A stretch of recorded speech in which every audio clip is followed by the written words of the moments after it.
हरिराम व्यास जी जिन्होंने जुगल किशोर जी को प्रकट किया, ऐसे श्री हरिराम व्यास जी की बेटी का ब्याह था और अपनी बेटी के ब्याह में जितने ब्राह्मण आए, हरिराम व्यास जी अपनी बेटी के ब्याह से प्रसन्न नहीं थे। क्यों नहीं थे? कोई पिता अपने पुत्री के ब्याह से अप्रसन्न कैसे हो सकता है? लेकिन उनके मन में भाव था कि भाई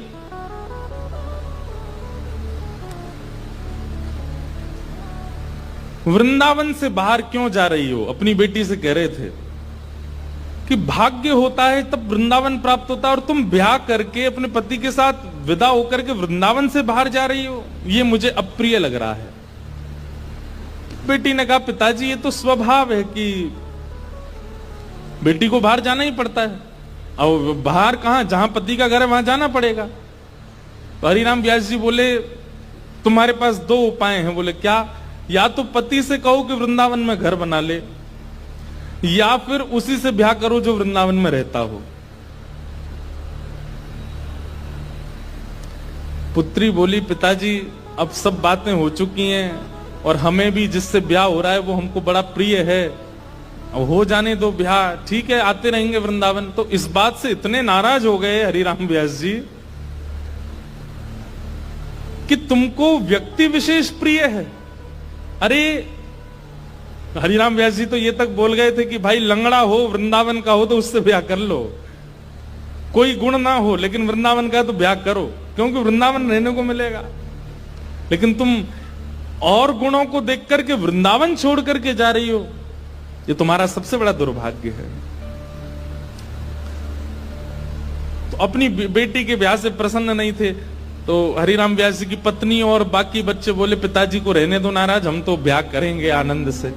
और थे ओरछा के राजा मधुकर शाह, उन्होंने पूरी शादी की व्यवस्था की, लेकिन हरिराम व्यास जी की भौएं चढ़ी नहीं। और ज्यादा दुखी तो वे तब हो गए कि उन्होंने एक शर्त रखी, चलो ठीक है ब्याह कर रहे हो तुम, अपनी मर्जी से कर रहे हो, सब ठीक है, लेकिन पहली पंगत वैष्णव जनों को, संत जनों को, रसिक जनों को करानी पड़ेगी। लेकिन जब ब्याह का प्रसंग आता है ना, तो घर के लोग इन सब चीजों पर विश्वास करते नहीं है। घर के सब सदस्य बोले, पहली पंगत तो बारात की होगी। बोले पिताजी ने कहा संतों को कराओ। बोले बोलने दो उनको, तुम तो उन्हीं को करा दो।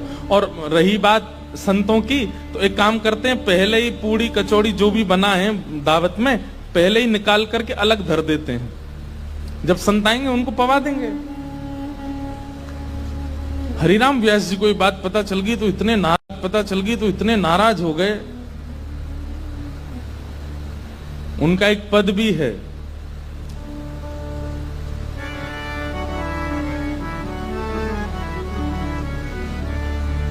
संतन सौ अधिक समधि प्यारे।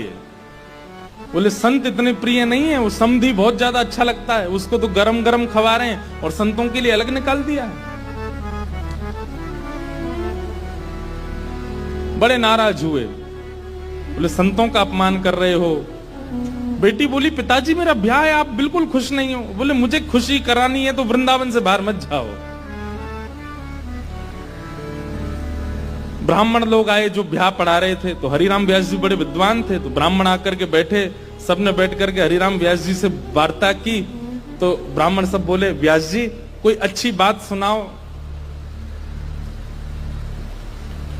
तो हरिराम व्यास जी पद गाने लगे, वे मरे जिन मेरे घर ब्याह पढ़वायो।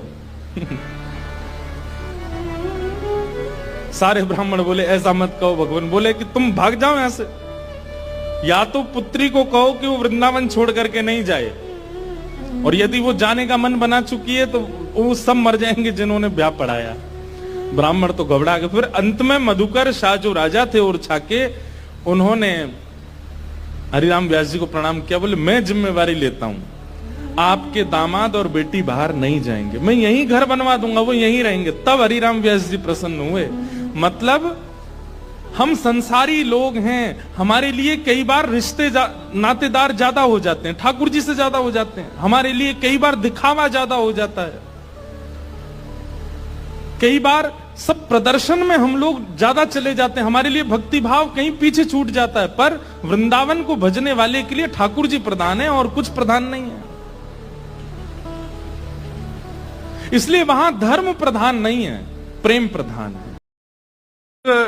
किसान था, बड़ा भोला भाला, अनपढ़ था, ज्यादा पढ़ा लिखा नहीं था। किसान अपने खेत में खेती कर रहा था, तभी एक महात्मा उसके खेत में आ गए और महात्मा आके बोले, भाई हमको कुछ भोजन प्रसाद पवाओ। किसान बोला, अरे महात्मा आए भैया, इनको प्रणाम करो। किसान ने उनको प्रणाम किया, प्रणाम करके महाराज उनको भोजन प्रसाद पवाया। कहा, महात्मा जी आप आए हैं, मुझे कोई गुरु मंत्र दे जाओ। महात्मा जी ने सुंदर गुरु मंत्र दिया, द्वादशाक्षर मंत्र दिया। बोले ये तो बहुत कठिन है, इतना कठिन नहीं, सरल सा दो। अष्टाक्षर मंत्र दे दिया।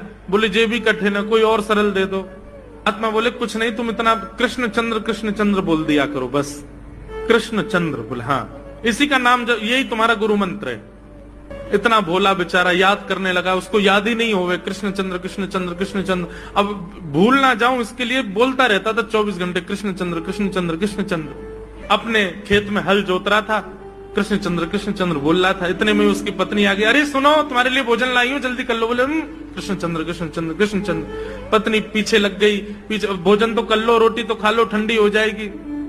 बोले अरे तू पीछे मत पड़, मैं भूल जाऊंगा, गुरुजी ने मंत्र दिया मुझको।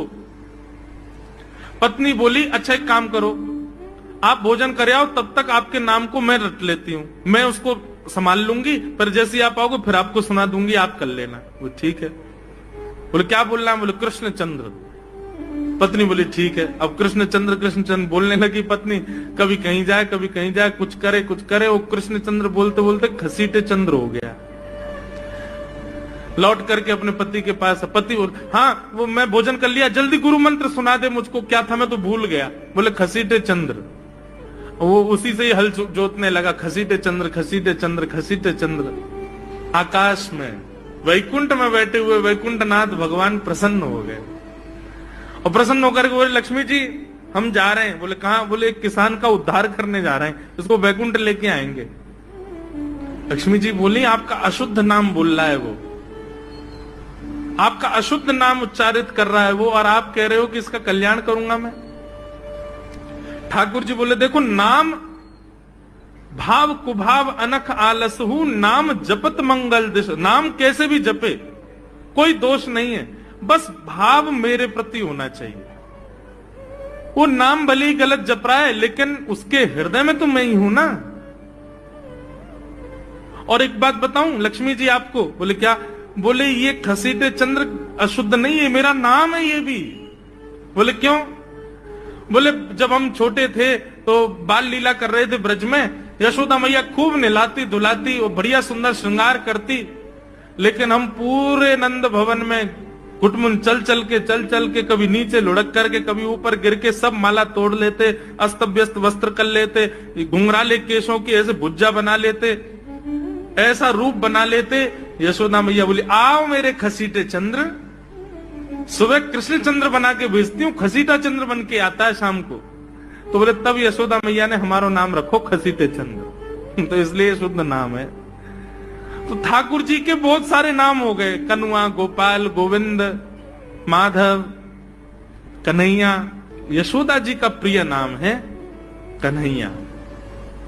मैया लाल जी को इसी नाम से पुकारती है।